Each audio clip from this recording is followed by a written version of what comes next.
नमस्कार।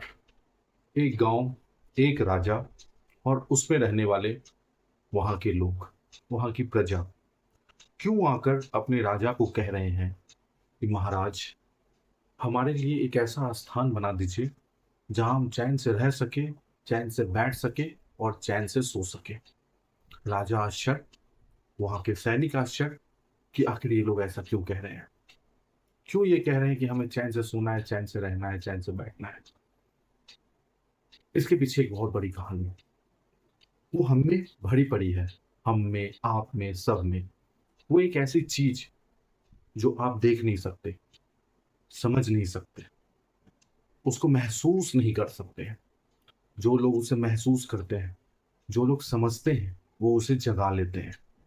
लेकिन जो लोग नहीं समझते हैं, जो लोग नहीं महसूस करते हैं, वो उसे जगा नहीं पाते हैं।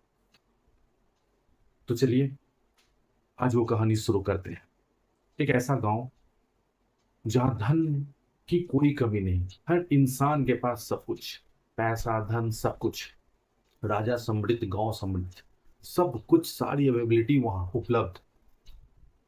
लेकिन वहां के लोग, जब सारी चीजें उपलब्ध हो जाती है, जब सारे शौक श्रद्धा की चीजें उपलब्ध हो जाती है, तो काम करना बंद। आराम से रहना, आराम से सोना, आराम से खाना और पड़े रहना, किसी से कोई मतलब नहीं। एक ऐसा गांव जो धीरे धीरे खोखला होता जा रहा था। वहां के लोग आराम में डूबे पड़े थे। कुछ ऐसे लोग थे जो काम कर भी रहे थे, लेकिन उन्हें काम की जरूरत दिख नहीं रही थी, क्योंकि उस काम करने से उनका कोई फायदा नहीं। समृद्ध सब कुछ, पैसा, धन, सब कुछ अवेलेबल। और भाई, जब सब कुछ अवेलेबल है तो काम करने की क्या जरूरत है। पड़े रहे लोग, कोई काम करता नहीं, कुछ नहीं करता, पड़ा रहता है। ना कोई आते, ना कोई जाते, ना कुछ मांगते, ना कुछ करते। वहां से उठे कुछ लोग, एक दिन ऐसे ही गए अपने राजा के पास। उन्होंने कहा कि महाराज, हमारे लिए एक ऐसी व्यवस्था बना दी जाए जहां हमें कोई डिस्टर्ब नहीं करे, आराम से रहें, सोएं, खाए पिए, पड़े रहें, हमें कोई डिस्टर्ब नहीं करे। राजा ने कहा, भाई ऐसा क्या जरूरत पड़ गया तुम लोगों को। राजा ने कहा, ठीक है चलो, मैं एक ऐसा जगह बना देता हूँ जहां तुम्हें कोई डिस्टर्ब नहीं करेगा। आराम से रहो, आराम से खाओ पियो। उन्होंने एक बहुत अच्छा सा एक हॉल बना दिया जहाँ पे लोग अच्छे से वहां रह सके, सो सके, आराम कर सके, कोई डिस्टर्ब नहीं करे। उस दिन ऐसा ही हुआ कि राजा ने देखा कि भाई, गांव में किसी प्रकार की कोई प्रतिक्रिया नहीं है। ना कोई लोग चल रहे हैं, ना घूम रहे हैं। किनके लिए बिजली की व्यवस्था, किनके लिए रोड की व्यवस्था, सारी व्यवस्था है, लेकिन कोई लोग इधर उधर नहीं है। राजा ने कहा, चलो भाई जा देखा जाए। वो अपने सेना के साथ चल पड़े। जब उस हॉल में वो पहुंचे, देखे सारे लोग यहाँ मस्त सोए पड़े हैं, किसी से किसी को कोई मतलब नहीं। राजा ने कहा कि भाई, ये तो गजब अचेत हो चुके हैं। इनमें तो कोई मतलब ही नहीं, कुछ बचा ही नहीं है, आलस्य से भरे पड़े हैं। राजा ने कहा कि इस हॉल में आग लगा दो। सेना गई, आग लगा दी। जब आग लगाई सेना, तो वहां देखे कि पूरा हाहाकार मच गया। सब भागना भागना शुरू, इधर उधर सब निकल पड़े। तो जिनके अंदर मन का आलस था, ठीक है कि चलो मेरे पास सारी व्यवस्था है, कुछ करने की जरूरत नहीं है, मन का आलस था, वो तो उठ के भाग गए। लेकिन दो तीन लोग ऐसे वहां सोए हुए दिखे जिन्हें आग लग गई, कोई फर्क नहीं पड़ा। राजा वहीं खड़ा रहा, देखता रहा कि भाई ये बंदे लोग तो हट नहीं रहे। तो राजा ने बोला कि देखते हैं क्या होता है। आग की लपट जब एक के पीठ में गई, तो दूसरे को उसने कहा, भाई जरा उठ के देखो ना, पीठ जल रहा है मेरा पूरा। तो दूसरे वाले ने आंख में नहीं खोला। अरे अरे यार, ऐसे ही कुछ होगा, छोड़ दो उसे।